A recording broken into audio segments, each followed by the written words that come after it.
واحنا هنا لاكتشاف كنز في ناس كتير ما تعرفش مكانه ولا تعرف مبناه اللي في القصر العيني في القاهرة جواه ايه. هنا مبنى من مباني القاهرة الخديوية، عمره 100 سنة. مر عليه علماء وعظماء، وكل واحد فيهم ترك أثر جميل له علاقة باسم الجمعية الجغرافية المصرية صاحبة المكان.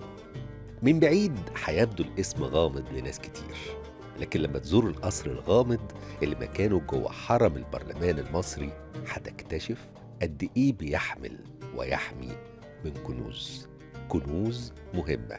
آلاف الخرايط المصرية لمصر عبر قرون، وتراث مصر الشعبي من الأراجوز للمحمل للزينة لعرايس المولد لأدوات السحر ومرايات الزواق.